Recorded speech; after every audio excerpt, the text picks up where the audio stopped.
কাপাসিয়ায় BNP ও জামায়াত নেতাকর্মীদের মধ্যে সংঘর্ষ, আহত ৫। ধর্মনিরপেক্ষতা নয়, সব ধর্ম ও বিশ্বাসের মানুষের সমান অধিকার চায় বিএনপি। গ্রহণযোগ্য নির্বাচনের পূর্বশর্ত সংখ্যালঘু সম্প্রদায়ের সুরক্ষা। তারুণ্যের ভোট ভাবনায় আশার সঙ্গে শঙ্কাও। দর্শক, এতক্ষণ শুনছিলেন সংবাদ শিরোনাম, এখন শুনবেন বিস্তারিত জানার আগে আপনি যদি আমাদের চ্যানেলে নতুন এসে থাকেন তাহলে সাবস্ক্রাইব করুন এবং আপনি এই ভিডিওটি কোথা থেকে দেখছেন এবং শুনছেন তা কমেন্ট করে জানিয়ে দিন। আর ভিডিওটি যদি ভালো লেগে থাকে তাহলে একটি লাইক দিন। এখন বিস্তারিত। কাপাসিয়ায় বিএনপি ও জামায়াত নেতাকর্মীদের মধ্যে সংঘর্ষ, আহত ৫। গাজীপুরের কাপাসিয়া উপজেলায় নির্বাচনী প্রচার মিছিলকে কেন্দ্র করে বিএনপি ও জামায়াতে ইসলামীর নেতাকর্মীদের মধ্যে সংঘর্ষের ঘটনা ঘটেছে। হামলা ও পাল্টাপাল্টি ধাওয়ায় দুই পক্ষের অন্তত ৫ জন আহত হয়েছেন। তারা বিভিন্ন হাসপাতালে চিকিৎসা নিচ্ছেন। বৃহস্পতিবার রাত 8:30টার দিকে উপজেলার ঘাগটিয়া ইউনিয়নের সালদই বাজারে এ ঘটনা ঘটে।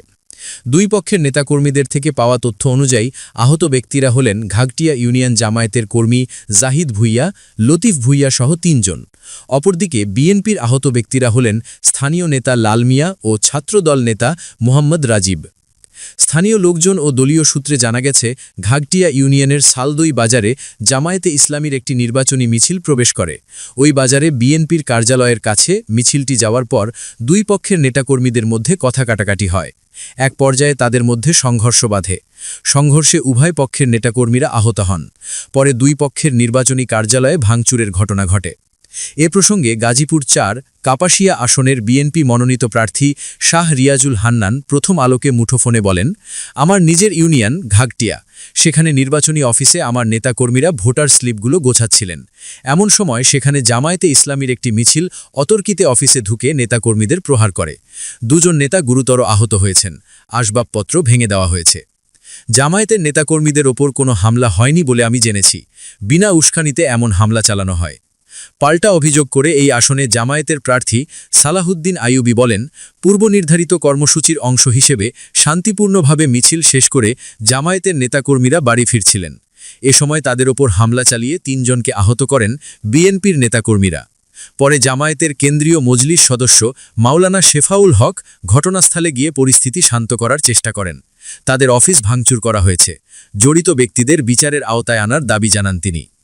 কাপাসিয়া থানার ভারপ্রাপ্ত কর্মকর্তা মোহাম্মদ শাহিনুর আলমকে একাধিকবার ফোন দিলে তিনি ধরেননি। ধর্মনিরপেক্ষতা নয়, সব ধর্ম ও বিশ্বাসের মানুষের সমান অধিকার চায় বিএনপি।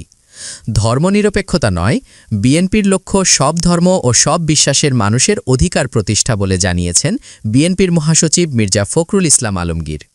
কাতার ভিত্তিক সম্প্রচার মাধ্যম আল জাজিরাকে দেয়া এক সাক্ষাৎকারে একথা বলেছেন তিনি। গত বুধবার সম্প্রচারিত ওই সাক্ষাৎকারে ধর্মনিরপেক্ষতা নিয়ে প্রশ্নের জবাবে বিএনপির মহাসচিব বলেন, না, এটা আমাদের লক্ষ্য নয়। আমাদের লক্ষ্য হল সব ধর্ম, সব বিশ্বাসের মানুষের অধিকার থাকবে।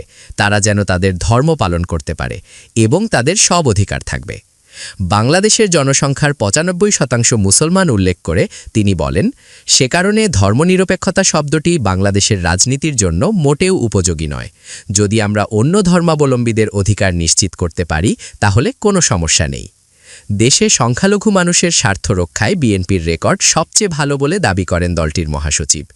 এই বক্তব্যের পক্ষে যুক্তি দিয়ে তিনি বলেন, আপনি যদি বাংলাদেশের ইতিহাস দেখেন, দেখবেন প্রতিটি পরিবর্তনের পর কিছু সমস্যা হয়েছে। ওগুলো রাজনৈতিক, সাম্প্রদায়িক নয়। সবসময় ভারতীয় মিডিয়া এটাকে সাম্প্রদায়িক সমস্যা হিসেবে তুলে ধরতে চায়, কিন্তু এটা সাম্প্রদায়িক নয়, সম্পূর্ণ রাজনৈতিক। যেমন কেউ যদি আওয়ামী লীগের লোক হয়ে থাকেন এবং কেউ তাকে মারধর করে, তাহলে সেটা সাম্প্রদায়িক নয়, এটা রাজনৈতিক। আল জাজিরার সাংবাদিক বলেন, সংখ্যালঘুদের ওপর সহিংসার ঘটনায় বিএনপি ও জামায়াতে ইসলামের নেতৃত্বাধীন ৪ দলীয় জোট সরকারের ২০০১ থেকে ২০০৬ সময়কালকে বাংলাদেশের জন্য বিপজ্জনক সময় বলে উল্লেখ করেছিল হিউম্যান রাইটস ওয়াচের মতো মানবাধিকার সংস্থা। জবাবে মির্জা ফখরুল বলেন, আমি তা মনে করি না, আমি কখনো কোথাও এটা পড়িনি। জাতিসংঘের জরিপে সাম্প্রতিক সময়ে সংখ্যালঘুদের ওপর সহিংসা বৃদ্ধি এবং বিএনপি ও জামায়াতের সমর্থকদের প্রতিশোধমূলক সহিংসায় জড়িত থাকার কথা উঠে এসেছে বলে জানান আল জাজিরার সাংবাদিক। জবাবে ফখরুল বলেন, এগুলো সব পক্ষপাতদুষ্ট।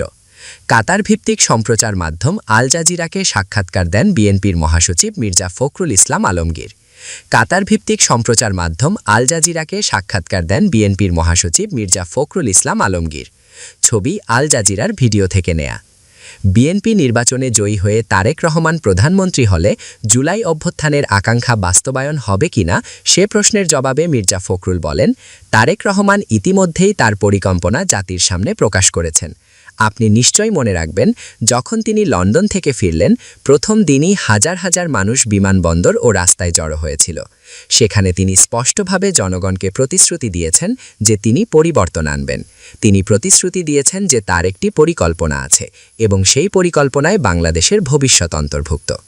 এ প্রশ্নে তারেক রহমানের বিরুদ্ধে ৮০টির বেশি মামলা এবং সেগুলোর বেশিরভাগ দুর্নীতি সংক্রান্ত মামলা ছিল বলে উল্লেখ করেন আল জাজিরার সাংবাদিক। জবাবে মির্জা ফখরুল বলেন, সব মামলাই দিয়েছে আগের শাসন, হাসিনার ফ্যাসিস্ট শাসন। এসব মামলার বিচার হয়েছে, কিছু তদন্তও হয়েছে। তারেক রহমানের বিরুদ্ধে একটি অভিযোগও প্রমাণিত হয়নি। বিএনপির তৃণমূল পর্যায়ের নেতাকর্মীদের বিরুদ্ধে চাঁদাবাজি, ধর্ষণ ও হত্যার অভিযোগ অস্বীকার করেন মির্জা ফখরুল। প্রশ্নের জবাবে তিনি বলেন, তৃণমূল পর্যায়ের গত ১৫ বছরে আমাদের মানুষের জমি, দোকান, ব্যবসা সব নিয়ে নেওয়া হয়েছিল। তাই যখন তারা তাদের দোকান বা ব্যবসা ফিরে পেয়েছে, তখন কিছু অভিযোগ এসেছে যে তারা সেটা ফিরে পেয়েছে। তাহলে কি বিএনপির নেতাকর্মীরা একেবারেই চাঁদাবাজিতে জড়িত নন বলে প্রশ্ন করলে মির্জা ফখরুল বলেন, আমি অস্বীকার করছি না, হয়তো কিছু ঘটনা আছে। পরিবর্তন এলে এমনটা ঘটে, প্রতিটি দেশেই, প্রতিটি জাতিতেই এমনটা ঘটে। আওয়ামী লীগ ছাড়া নির্বাচন অগণতান্ত্রিক হবে কিনা সে প্রশ্নে মির্জা ফখরুল বলেন, যখন একটি রাজনৈতিক দল বা সেই দলের নেতৃত্ব রাষ্ট্রযন্ত্র, পুলিশ ইত্যাদি ব্যবহার করে অন্তত ২,০০০ ছাত্র ও আন্দোলনকারীকে হত্যা করেছে, তখন স্বাভাবিকভাবেই মানুষের দাবি থাকবে তাদের বিচার হোক, এবং তাদের বিচার হয়েছে। তবে ব্যক্তিগতভাবে তিনি কোনো রাজনৈতিক দলকে এভাবে নিষিদ্ধ করার পক্ষে নন জানিয়ে মির্জা ফখরুল বলেন, জামায়াতে ইসলামী যখন নিষিদ্ধ হয়েছিল তখনও আমি এটা বলেছিলাম। আমি তখন একটি বিবৃতিও দিয়েছিলাম। এবারও আমি বলেছি, কোনো রাজনৈতিক দল নিষিদ্ধ করলে সমস্যার সমাধান হয় না।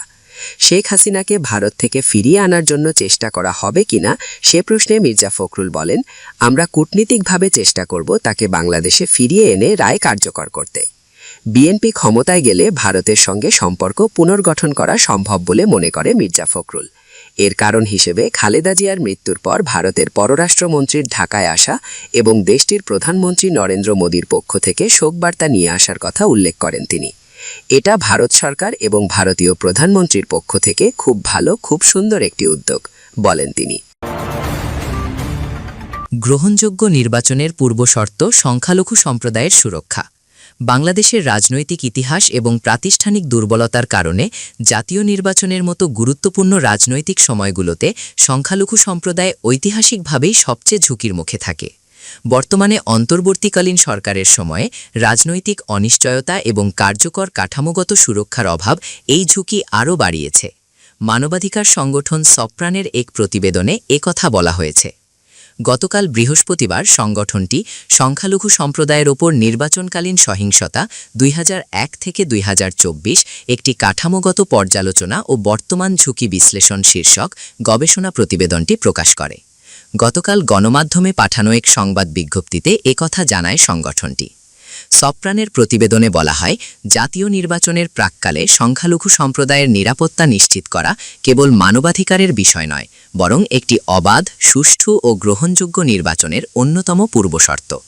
আসন্ন নির্বাচন সামনে রেখে সংখ্যালঘু জনগোষ্ঠীর ওপর সহিংসতার ঝুঁকি মোকাবিলায় সরকার ও নির্বাচন কমিশনের প্রতি আগাম ও প্রতিরোধমূলক পদক্ষেপ নেওয়ার আহ্বান জানিয়েছে সংগঠনটি।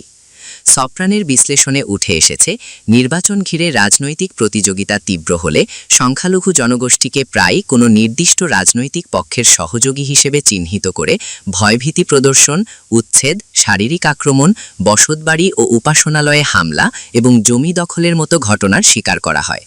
প্রতিবেদনে যা আছে, প্রতিবেদনটি ২০০১ ও ২০০৮ সালের জাতীয় নির্বাচন এবং ২০১৪, ২০১৮ ও ২০২৪ সালে অনুষ্ঠিত বিতর্কিত একতরফা নির্বাচনের সময়কালকে কেন্দ্র করে প্রস্তুত করা হয়েছে।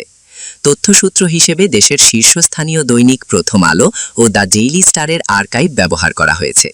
প্রতিটি নির্বাচনের ক্ষেত্রে ভোট গ্রহণের 10 দিন আগে থেকে শুরু করে ভোটের পরবর্তী 10 দিন পর্যন্ত সময়কে বিশ্লেষণের আওতায় আনা হয়েছে।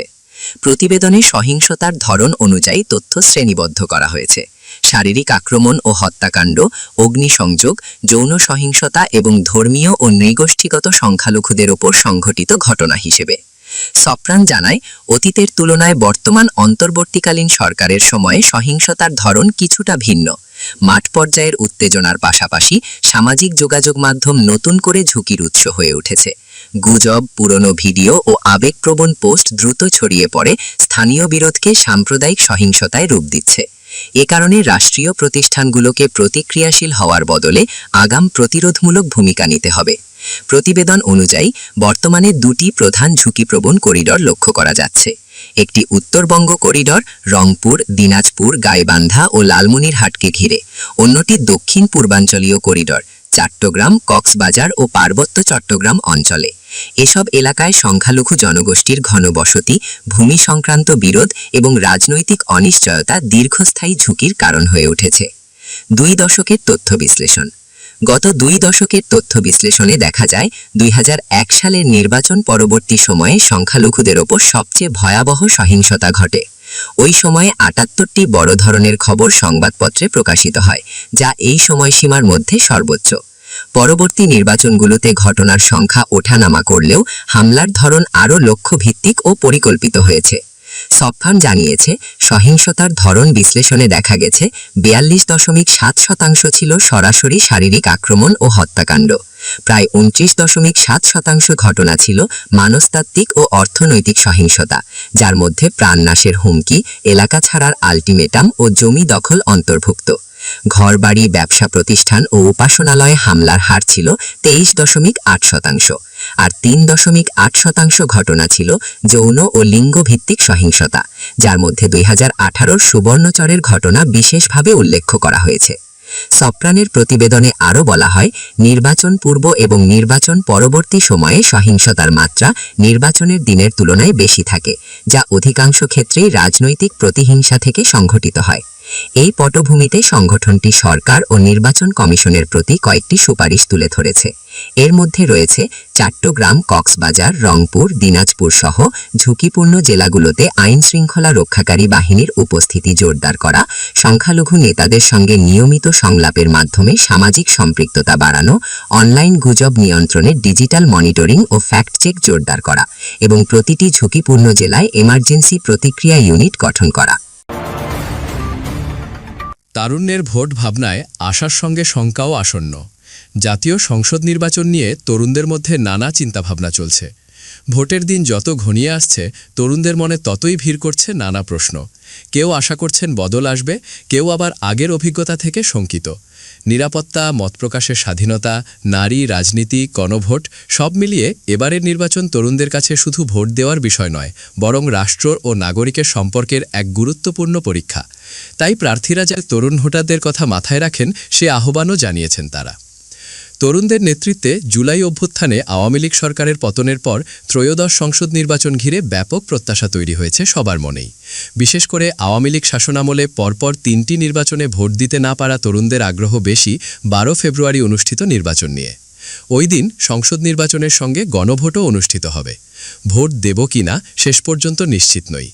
ঢাকা বিশ্ববিদ্যালয়ের কেন্দ্রীয় ছাত্র সংসদের ডাকসুর সদস্য হেমা চাকমা, স্বাস্থ্য অর্থনীতি ইনস্টিটিউটের স্নাতক শেষ বর্ষের শিক্ষার্থী হেমার এবারই প্রথম জাতীয় সংসদ নির্বাচনে ভোট দেওয়ার কথা, কিন্তু ভোট দেবেন কিনা সে সিদ্ধান্তে এখনও পৌঁছাতে পারেননি তিনি। 2024 সালের নির্বাচনে খাগড়াছড়ির পানছড়িতে ভোট বর্জনের কথা স্মরণ করে হেমা চাকমা বলেন, সরকারের প্রতি অনাস্থা থেকেই সে সিদ্ধান্ত নেওয়া হয়েছিল। 4 জন ছাত্রনেতা হত্যার ঘটনার বিচার না হওয়াও সেই অনাস্থাকে আরও গভীর করেছিল। অন্যবারের তুলনায় এবারের নির্বাচনী পরিবেশে তেমন কোনো পরিবর্তন ধরা পড়ছে না হেমা চাকমার চোখে। ভোট গর্জনের মতো পরিস্থিতি না থাকলেও ভোটারদের নিরাপত্তা নিয়ে শঙ্কা আছে। তার আশঙ্কা নির্বাচন শেষ পর্যন্ত রক্তপাতের দিকেও গড়াতে পারে। তাই তিনি নিজেও শেষ পর্যন্ত ভোট দিতে যাবেন কিনা তা নিশ্চিত হতে পারছেন না। পার্বত্য খাগড়াছড়ি 298 সংসদীয় আসনের মোট 204টি ভোটকেন্দ্রের মধ্যে 185টি ভোটকেন্দ্র ঝুঁকিপূর্ণ এবং এর মধ্যে 63টি কেন্দ্রকে অধিক ঝুঁকিপূর্ণ হিসেবে চিহ্নিত করেছে খাগড়াছড়ি পুলিশ।